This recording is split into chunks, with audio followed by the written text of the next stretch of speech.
Welcome back, Saints. I'm Kira. And I'm Colton.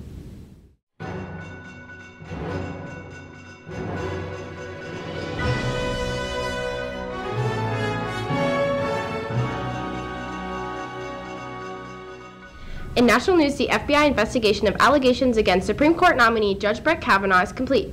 According to the Washington Post, this will pave the way for his confirmation. Neither Dr. Christine Ford nor Kavanaugh were interviewed by the FBI for this 46-page report. In the St. Francis Area School District, the new search for a superintendent is in progress. The district is attempting to get input from all stakeholders for this very important hire. They hosted a survey on the district website where people could give their feedback. Although the survey is now closed, a record number of parents weighed in. People can keep up to date on the process by visiting the website. We will also be watching and reporting about new leads as the story unfolds. What steps does the school have to go to finding a new superintendent? Well, I think right now the stage that they're in is they're meeting with all the groups within the community. I know they met with a group of students here, met with teachers, they met with non-teaching staff, they met with the administration, community members. So it's kind of getting feedback from all the stakeholders, and then they can move forward with deciding who they want to bring in as a superintendent. The questions that were usually asked were, what do we look for in a new superintendent, what we hope that he wants to accomplish, and the goals that he wants for the school and the future of the school. So right now it's feedback, so they are literally trying to get, looking for potential questions asked during the interview process. So like when they're talking to you, they're trying to get feedback on what they might look at as far as interview questions and what type of person within all those focus groups that we want to try to find in a new superintendent. We were also asked kind of why we think our school is important and why superintendents should want to come to our school. It's basically just to be a voice for the student, to be a student representative, and just so then they can get student input on what we want improved for the school. In more news, next week on October 10th, Sfhs will be holding a financial aid night in the PAC. All students who are interested in applying for colleges are encouraged to attend. Students who attend financial aid night will fill out the FAFSA form that will make them eligible to enter a drawing to have a chance at winning a $500 scholarship opportunity. Financial aid night is a night for seniors to come and apply for financial aid if they are attending any kind of post-secondary institution. So not just four-year colleges, but two-year colleges, trade schools, technical schools, anything like that that is going to require money. They probably just want to know their options for it. So this night we're going to have a speaker. His name is Jeff Olson, and he's the director for the Office of Financial Aid at Bethel University. And he talks a little bit about the financial aid process, how seniors can apply for financial aid. So they can apply as early as October for the following fall semester 1 year. So, so seniors, it's really going to be important for you to come to this because your parents aren't going to be there when you're in college, and you're going to want to be educated about the process of how to apply for financial aid. In more college news, October is National College Month. Several colleges are waiving application fees for the month of October. For more information, you can talk to Don Abraham in the Career Center. Also on October 10th, during school, NHS will be hosting a blood drive. The drive is one of the biggest contributors for the American Red Cross in Anoka County. 2 of our reporters went out to get more information.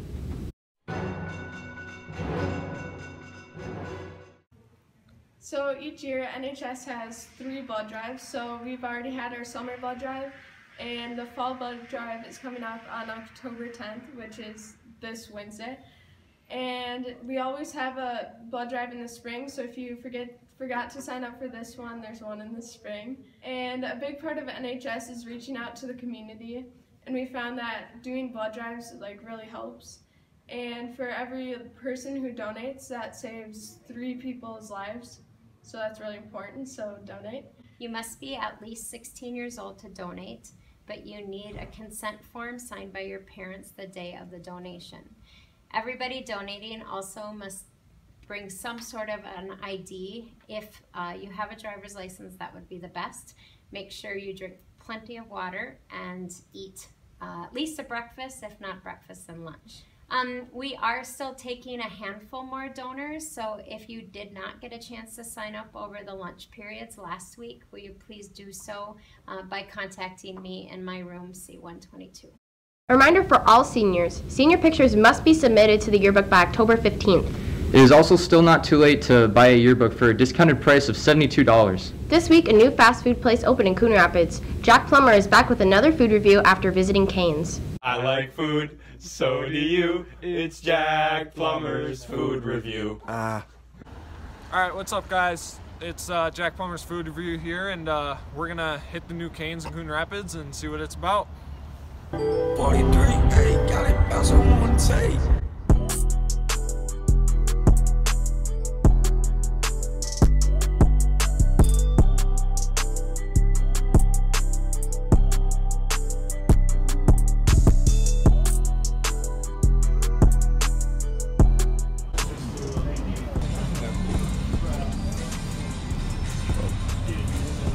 Gotta get the pink sauce.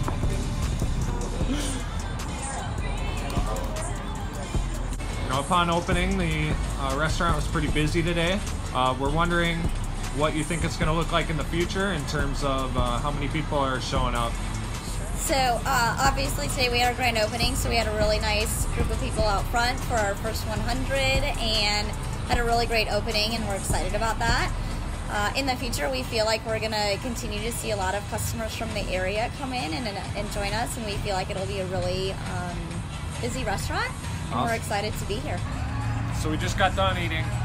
The fries were all right. The toast was nice and warm and buttery. And I think the real reason, though, that people come here is obviously for the chicken. All right, chicken was really crispy, really tender. Very good chicken. And don't forget about the cane sauce. Cane sauce is pretty good.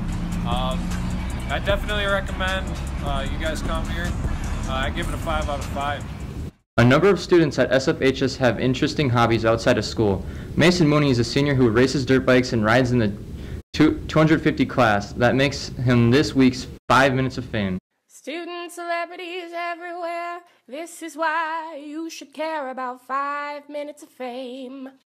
When you went to watch Mason race, what was your favorite moment? I've been to a lot of them, but I think my best one was when I went to Mora. I think like the 5th time I went to the race. And it was pretty close. He was in second, and then somehow he took first. And I was proud of my boy. What was your favorite part about watching Mason race? When I went to Mora and I watched him eat complete garbage, and then he just got right back up and just started riding again, and he got 3rd place.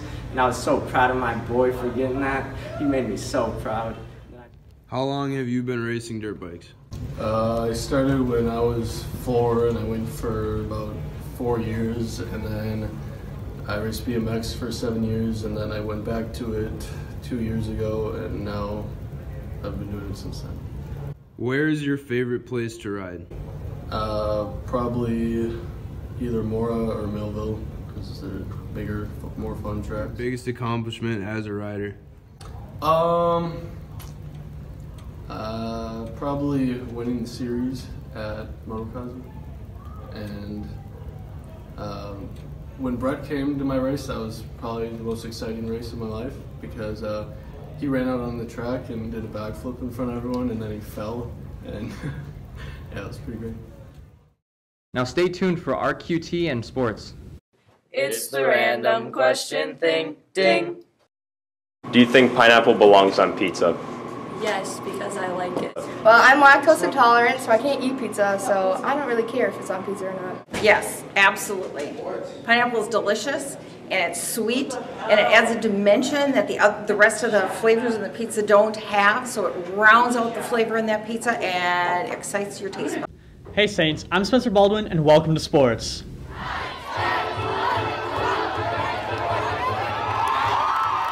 Boys soccer had 4 games last week and won against Princeton with a score of 6-0 and defeated Cambridge 5-0 on Tuesday, October 2nd, which was also senior night.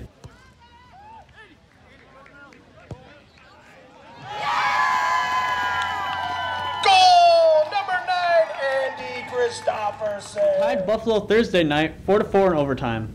On Saturday, they had a game against Elk River, which ended their regular season play. They're heading into sections tomorrow with a winning record. Girls soccer team also won their games against Princeton and Cambridge with a score of 7-1 against the Tigers and a score of 3-0 against the Cambridge Blue Jackets. In other sports news, the girls tennis team lost in the team sections to Cambridge, but are preparing for individual sections. The boys soccer team is doing so well, and the girls volleyball team is on a winning streak. Reporters went out to talk to a soccer standout and a volleyball rookie. Senior soccer player Corey Harmon, who teammates call the lifeline of the team, is our athlete of the week, and freshman Jenna Vandecar, who plays varsity, is our rookie of the week.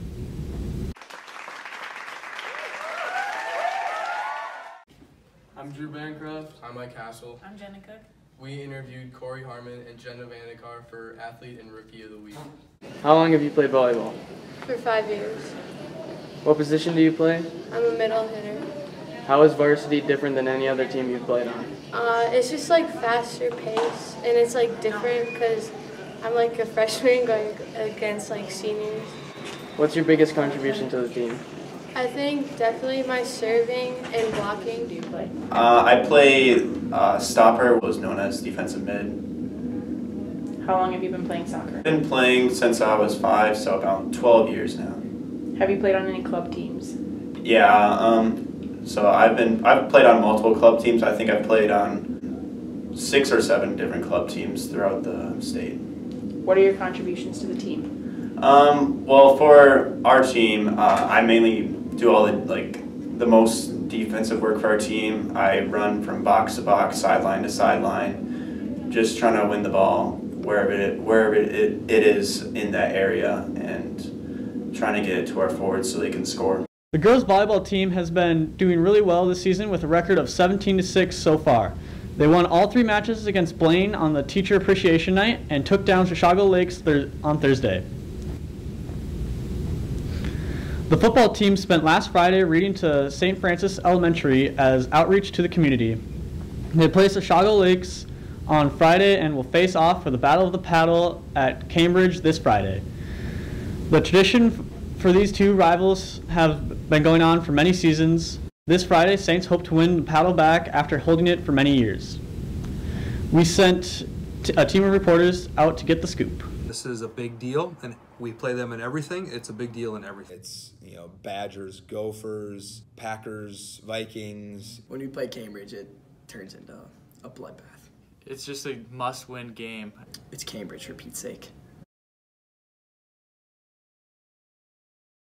The rivalry between St. Francis and Cambridge goes way back, way before my time. The St. Francis Cambridge-Isanti rivalry, I think, is bigger than just football. A geographical location. It's a long-lasting tradition that has gone through my family since my brother was in football, and it's just a really good battle. So the battle for the paddle started probably 5 years ago. I think there's been a long rivalry with Cambridge-Isanti High School. In 2014, perhaps, it was the first year that our school had defeated Cambridge in recorded history in football. The history goes back a long way. The current border battle, or as we know it, the battle for the paddle, the trophy game, has only existed for a few years. The week of the Cambridge-St. Francis game, in the past we've brought in alumni just to remind our current players how storied this rivalry really is, and how St. Francis has been on the wrong end of so many of these games, that you're not only playing for yourself and your classmates, but you're playing for a community of people that goes back 40 or 50 years. Well, I think the importance of the game is bragging rights, like any kind of geographical rivalry. And in addition, it's a big game as far as our district is concerned and as far as our section is concerned. Cambridge for a long time was amongst the most successful programs in the history of the state of Minnesota. They've won multiple state championships, and they had a very long winning streak against St. Francis High School for a number of years. Up until probably 2000, well, until the paddle was instituted, right around that time, was the first time that St. Francis football had ever beaten Cambridge football. We were able to keep the paddle for 4 straight years and put all of our victories on there. They got the paddle back last year, and I'm sure they put a number of their victories on there as well. Well, I'd say for Cambridge and Isanti, it's a big deal, but it's a big deal in anything we compete with St. Francis. So While we're talking about football right now, whether we're talking any sport, any activity, it's a big deal anytime you have the opportunity to compete. I've grown to learn no matter what the sport, what the activity, for that kid, their family, and the communities, it's probably the greatest show in town. And in this case, I'm looking forward to a great game again on Friday the 12th. The energy felt and the passion to compete from both Cambridge and St. Francis is intense and is pretty thick. And so it's no matter what we do, there is an intensity at which these games are played that is almost unrivaled against any other school. I think it'll be a tight game, but I think we'll come out on top by 28-21. 32-24 us. Well, we're always going to pick the Blue Jackets, and I'm guessing if we were to go to the south, you're going to say the Fighting Saints. That's all we have for you this week, Saints. Stay safe.